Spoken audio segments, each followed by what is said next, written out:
As a real estate investor, how do you find good leads? I'm pianist and composer Lee Harbaugh. I'm a realtor in the state of Texas, and I'm a real estate investor. And before I talk about the different ways to find leads, let me first address the types of properties that you're looking for as an investor. I'm going to focus on single-family homes. You're generally looking for homes or properties that need work done to them. They're distressed. They've got things wrong with them. Things like roof leaks, maybe foundation trouble, maybe electrical or plumbing systems are bad and need some upgrades. Those are the types of things that you're looking for. Those are the types of properties that you're looking for. Generally, in those cases, sellers that are looking to get rid of those homes either don't want to or don't have the ability to fix up the properties. And so you can generally buy those properties at a discount to the current market value. And the other scenario is you're just simply looking for properties where people need to sell them fast. And that could be a situation like a divorce or a death in the family, or it could be a situation like a foreclosure where a home is about to go into foreclosure. Any of those are situations that might be a good deal as an investment. Now, let me say this one other thing about that. I have seen investors who tend to prey on people who are in difficult life situations, and I strongly encourage you not to do that. Personally, anytime I'm looking at an investment deal, I try to make sure that it's a good deal for me, but I also try to make sure it's a good deal for the other person. For me, that's just the best way to live life, helping them and helping myself at the same time. There have been a number of deals that I've walked into and walked away from because I've realized that it's not best for the other person. And I'll tell that other person straight up, hey, this is not a good deal for you. Selling it to a person like me is not what you really want to do in this situation. So I encourage you to be honest about it. But there are times where a person does want to or need to get rid of a house fast, and it really is in their best interest to sell it to you at a discount. So those are the types of properties that you're looking for. So where do you find those leads?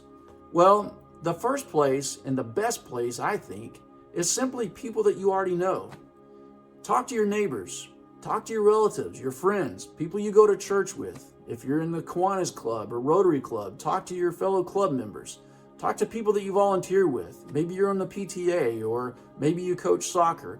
Those are the folks that you come into contact with regularly, that you have regular conversations with. Tell them that you're looking to buy investment properties and let you know if they know of anyone that kind of fits those situations. And again, you can do it in a gentle and gingerly way and yet still come out with a good deal sometimes. So I think, again, friends, neighbors, relatives, people you already know, that's the primary source of leads. Second to that, I would say, is realtors. Realtors, of course, and I am one, tend to have their ear to the ground in the real estate market. And so we tend to know when things or properties are about to come on the market that might be in a little bit of distress. And likewise, a lot of times we know about properties that people want to sell, but just can't sell it on the open market for various reasons. And those are the kinds of situations that make good deals for real estate investors. So talk to realtors. If you don't know any, get to know one or two or three realtors and let them know that you're interested in investing, that you want to invest in properties. And then third, and this is real close to realtors, anybody else in the real estate profession. So that could be mortgage lenders, brokers, that could be real estate attorneys, that could be people that work at title companies.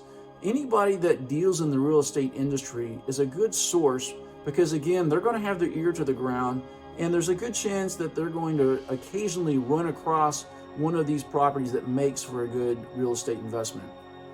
Okay, so the fourth one is going to be wholesalers. And actually, I'm going to talk about number 4 and 5 together because 4 and 5 are really the same thing. One is just individuals, and then the other, wholesaling companies, is a company, as it refers there. So a wholesaler is simply somebody who buys a property and then they turn right around and they sell the contract to an investor within a short amount of time, like maybe a couple of days or 3 or 4 days or something. This was a great strategy for investors a few years ago today, which today is this is the first part of February in 2022.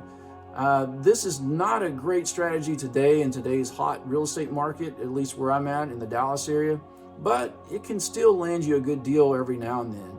If you know a wholesaler or you talk to a wholesaling company, you might be able to find a good deal still. The key here is always finding a deal that where you can optimize your rate of return. That's the key. And I will talk more detail in future videos about how to determine what your rate of return is going to be and what you expect it to be, and so how you can optimize that rate of return.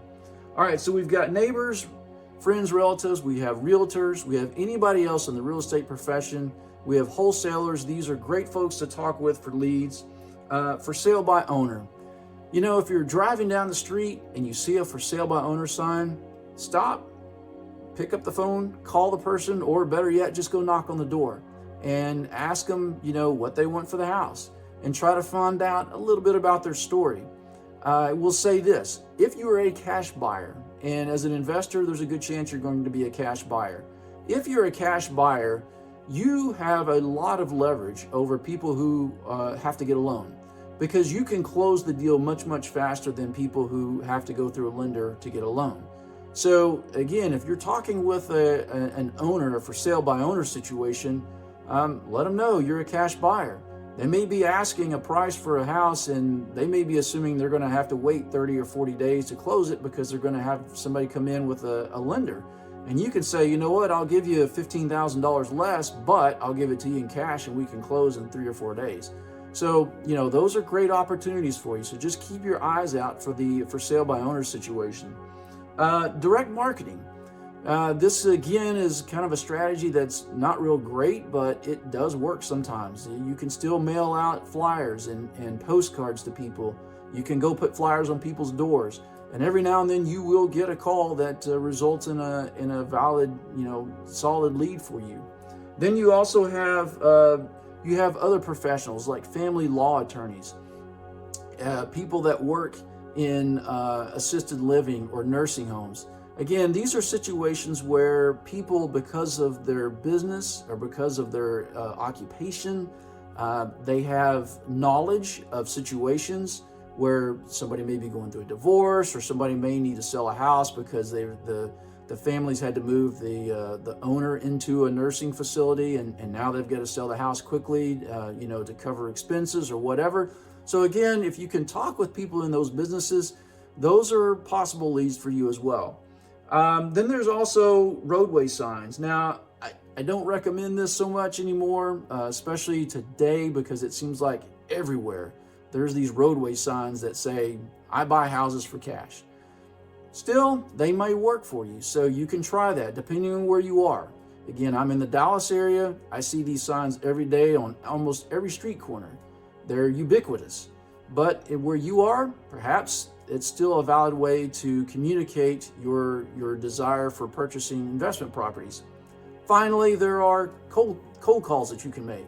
You can literally buy phone lists from companies. If you go Google real estate investing leads, there are companies that will sell you lists that you can call and again ask if people are interested in selling their home to you.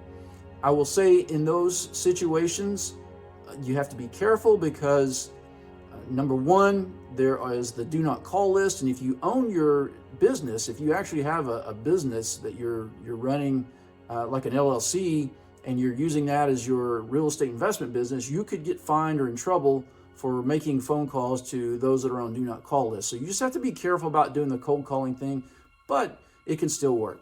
So to recap again, primary sources for leads is going to be people you already know, relatives and friends and neighbors, those types of folks. And a close second to that is going to be people in the real estate industry. If you're looking to buy real estate as an investment, get to know real estate professionals, realtors, lenders, mortgage bankers. All of those types of folks are great folks to know and have them in your back pocket, so to speak, to provide leads to you. Okay, in my next video, I'm going to talk about the after repair value and how to calculate and how to figure what the after repair value is of a home. Stay tuned and see you soon.